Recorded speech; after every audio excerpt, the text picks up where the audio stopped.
What's up friends, I got a brand new video for you today, and when Apple announced the 12 lineup of iPhones this year, they also announced something new called Apple ProRAW. And basically what it is it's their version of a RAW file, but with all the computational photography stuff that's coming with the iPhone 12 and iOS 14. Now it's only available on iOS 14.3 beta, so you can't technically get it yet unless you download the beta. But since I got the iPhone 12 Pro Max, I actually put 14.3 on it, and I've been shooting with it this whole week so that I could capture a bunch of RAW files while I'm doing a lot of other tests with this phone. If you're new to photography and don't know what a RAW file is, basically it's just the image straight off the sensor of the camera without any processing going on, so that you get like all the data, all the information from that sensor, so you have way more room to play with it in post. That said, with Apple ProRAW, you're not getting the image straight off the sensor. You're getting Apple's computational stuff. So you're getting Smart HDR, you're getting night mode, you're getting deep fusion, and it's all bundling these things together to give you this DNG file, which is Apple's RAW file that they're spitting out of the phone, which is pretty nice because most editing apps can edit DNGs. Now, you've always been able to shoot RAW on most of these iPhones using third-party apps like the Moment app. So I'm gonna show you guys what it's like using Apple's ProRAW versus something like Moment's RAW file, which is actually just the information coming straight off the sensor. Now, this is only available to the Pro model phones, so the 12 Pro Max and the 12 Pro. So I just want to jump into a few images here. I want to start out with a portrait because you can't do portrait mode with Apple ProRAW. It just doesn't do it. But I'm going to show you guys like a portrait that I took in Apple ProRAW while I was out shooting my iPhone versus camera video. If you haven't watched that, make sure to check it out. But these images are from that. I shot them as a RAW file, and I kind of want to show you what you can do with the RAW files in editing, and then how to actually turn it into a portrait mode image. So I saw a lot of comments on the last video saying if I had only used Apple ProRAW, how much better these images would look versus the camera. And I don't think people truly grasp what Apple ProRAW is, and I hope that this video kind of shows you what it actually is. So it's not portrait mode, it's an image format that's like a RAW file. So I'm gonna open up Lightroom here on a portrait that I did take during that video that we were shooting.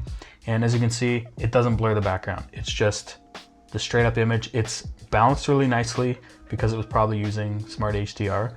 But this is a raw DNG file, so we can go in here to the light and we can, obviously play with the exposure and play with the contrast and play with the highlights. And I can bring the highlights down a little bit and bring the shadows up or take them down. I'm gonna lower the shadows a bit, to be honest. I think it looks more natural. I like the dynamic of shadows, and I'm gonna warm it up just a little bit. And that looks pretty good. So if you did wanna make this into a portrait image, I'm gonna save this out, export to camera roll, and we're gonna open this up in Focus. It automatically finds a face and blurs the background for you. So you can play around with it. This looks pretty natural here. It's doing a good job of cutting the hair out. In some cases, it actually does a better job than Apple does. I'm not gonna do a lot more to this because I want this video to keep moving quickly, but I'm gonna export this back into Lightroom because I just realized I could use my presets on this stuff. So we're gonna save this as a portrait. So it saves all that portrait info if you want to change it later. And the cool thing is, I have my presets in here, so I can load in my presets. Shout out to my presets, classicports.com, if you want to get these presets. So yeah, that's looking pretty cool. That's looking cool. Ooh, I like that. So we're gonna use the classic CN1, but I kind of want to warm this up a bit. So we're gonna hit check mark and we're gonna go over to color and we're just gonna warm this up a little bit. That's looking awesome. That's that nice fall vibe. We're gonna go through some more images here on the computer because I feel like it's easier to see bigger than on my phone, and we'll go through dynamic range and low light performance and stuff like that. So let's check that out. Okay, so jumping into Lightroom, I took so many images, it's kind of hard for me to choose what I wanted to use for this video, but I definitely want to show you guys low light performance. So this was a low light Apple ProRAW image, and as you can see, there's pretty much no noise at all. The computational stuff's doing a good job with noise reduction. It's nice and sharp, and that looks awesome. Now I also took a regular RAW image, and this was from the Moment app, and you can see how much more noise there is. There's tons of noise. But it kind of makes the image look a little bit more natural, a little bit more realistic. But from this image, you can't really do a lot. So if we go in here and we try and lift the shadows, you're just kind of lifting color noise. You're just seeing tons of noise in here. And we can pull those shadows back down. Can even bring the exposure back down a little bit.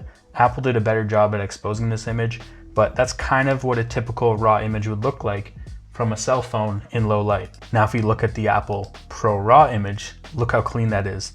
That's insane. And all the computational stuff to get the sharpness on the water drops and stuff like that.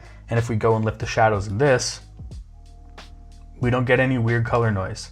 Look down here in the deep shadows, you do see some of this noise reduction going on, a little bit of weird color shift, but it's not anywhere near what it was like on the regular RAW shot when we lifted those shadows. So there's a huge benefit to shooting Apple ProRAW in low light. This was again Apple ProRAW versus Moments app taking the image, and obviously the exposure is a little bit hot there, so we can bring that down a bit. You still don't eliminate that noise. There's still tons of noise because it's a low light shot. So what I've basically done here is I've brought this down to what Apple ProRAW actually exposed the image at already. And from here I can also lift the shadows even more, and you can see there's no weird color noise in the sky. There's literally nothing going on. And you can see that it's done a ton of noise reduction and that there isn't a ton of grain, but there's just still quite a bit of detail, and I think that's just the computational stuff, deep fusion. And if we bring this back down to where it was, it'll be pretty similar to the non-Apple ProRAW raw image. So this is the raw image taken with the Moment app. As you can see, like, it's noisy, but there's still a ton of detail. And if we look at the info here, it was actually ISO 800, f1.6, so that was on the main camera, in 1/30th of a second. If we look at the Apple ProRAW image, it's crazy. There's like no noise. It looks so clean, and it's also ISO 800, the exact same settings. So the Moment app took the exact same exposure, and that image just looks so clean. So as I mentioned before, ProRAW works on all the lenses. So this is the ultra wide lens, this is the crazy ultra wide lens, and look what you can do with the shadows.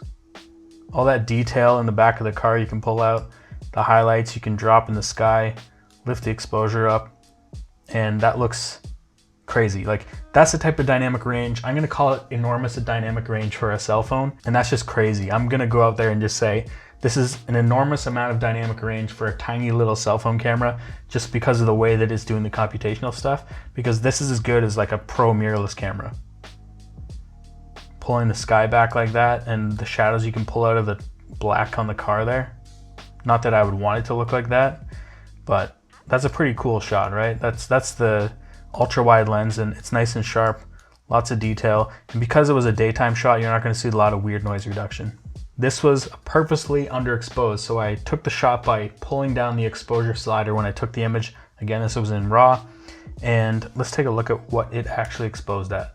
So it exposed at ISO 32 and 1/320th of a second. So when I pulled that slider down, it probably just lifted the shutter speed, and it was probably just because it wanted to expose for the sky.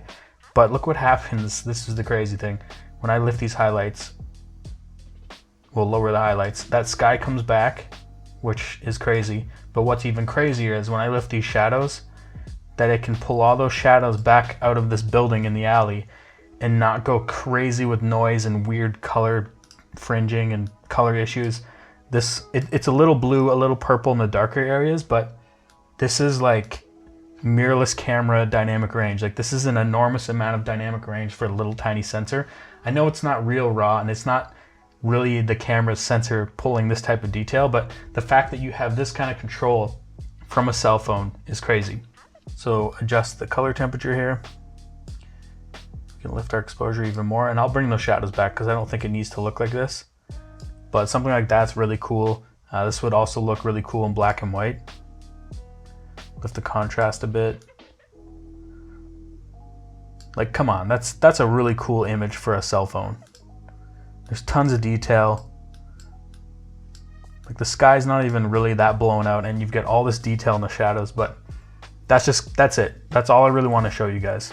So that's pretty cool, right? At first I thought this was kind of a gimmick, but the more I look at it, it's actually really cool what they're able to do. But it's less of what I would call raw and more of what I would call something like an HDR image that you can actually play around with in post. And that said, Apple's done a really good job at balancing their images in Smart HDR that you almost don't even need raw.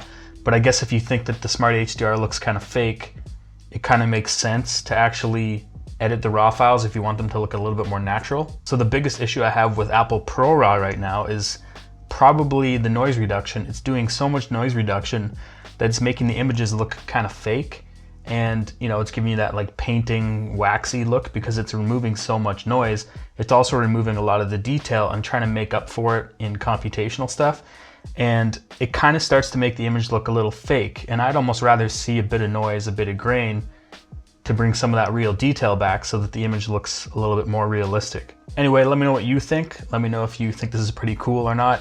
I'm gonna put a ton of image samples in the description you guys can download and play around with. You can open them up in Lightroom, Photoshop, or even on your phone. And I'm gonna put a bunch of stuff because I took a lot of images that I didn't show in this video because it would have been just way too long. But yeah, that's it. If you like this video, give it a thumbs up. If you dislike this video, give it a thumbs down twice. Don't forget to hit that notification bell, and I'll see you guys in the next one.